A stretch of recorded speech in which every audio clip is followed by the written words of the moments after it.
Yuri Alexandrovich Bezmenov. Mr. Bezmenov was born in 1939 in a suburb of Moscow.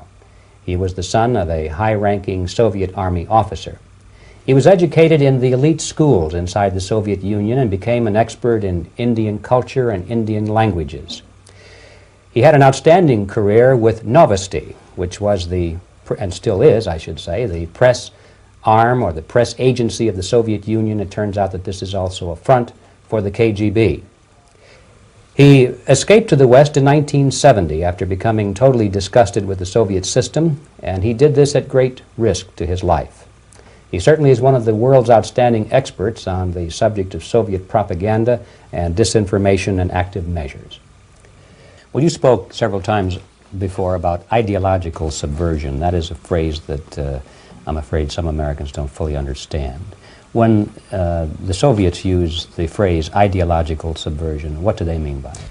Ideological subversion is the slow process which we call either ideological subversion or active measures, активные мероприятия in the language of the KGB, or psychological warfare.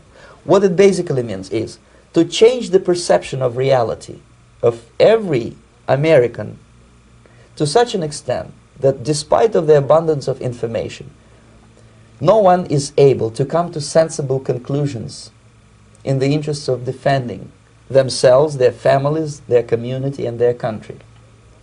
It's a great brainwashing process which goes very slow, and it's divided in four basic stages.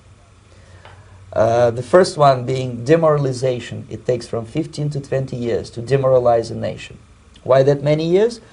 Because this is the minimum number of years which requires to educate one generation of students in the country of your enemy, exposed to the ideology of the enemy. In other words, Marxism-Leninism ideology is being pumped into the soft heads of at least 3 generations of American students without being challenged or counterbalanced by the basic values of Americanism, American patriotism. The demoralization process in the United States is basically completed already. For the last 25 years, actually it's overfulfilled, because demoralization now reaches such areas where previously not even Comrade Andropov and all his experts would even dream of such a tremendous success. Most of it is done by Americans to Americans, thanks to lack of moral standards. As I mentioned before, exposure to true information does not matter anymore. A person who was demoralized is unable to assess true information. The facts tell nothing to him. Even if I shower him with information, with authentic proof, with documents, with pictures, even if I take him by force to the Soviet Union and show him concentration camp, he will refuse to believe it until he is going to receive a kick in his fat bottom.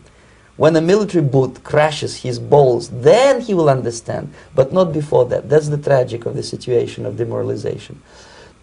The next stage is destabilization. This time, subverter does not care about your ideas and the patterns of your consumption. Whether you eat junk food and get fat and flabby, doesn't matter anymore. This time, and it takes only from 2 to 5 years to destabilize a nation. What matters is essentials: economy, foreign relations, defense systems. And you can see it quite clearly that in some areas, in such sensitive areas as defense and economy, the influence of Marxist-Leninist ideas in the United States is absolutely fantastic. I could never believe it 14 years ago when I landed in this part of the world, that the process will go that fast. The next stage, of course, is crisis. It may take only up to 6 weeks to bring a country to the verge of crisis. You can see it in Central America now.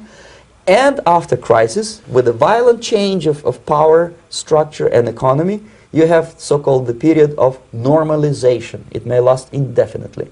Normalization is a cynical expression borrowed from Soviet propaganda. When the Soviet tanks moved into Czechoslovakia in '68, Comrade Brezhnev said, "Now the situation in brotherly Czechoslovakia is normalized." This is what will happen in the United States if you allow all these schmucks to bring the country to crisis, to promise people all kind of goodies and the paradise on earth, to destabilize your economy, to eliminate the principle of free market competition, and to put a big brother government in Washington, D.C., with benevolent dictators like Walter Mondale, who will promise lots of things, never mind whether the promises are fulfillable or not.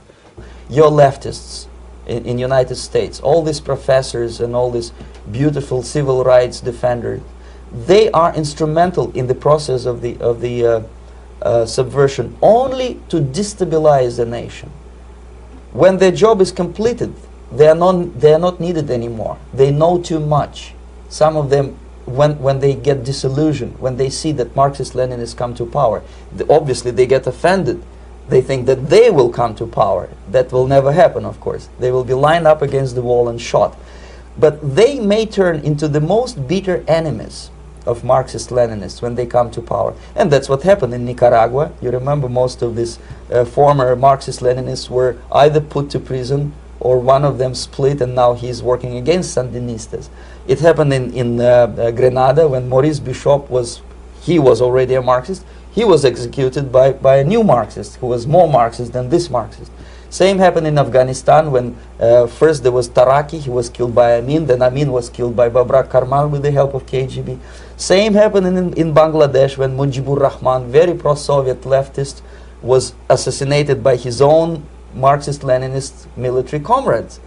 It's the same pattern everywhere. The time bomb is ticking. With every second, the disaster is coming closer and closer.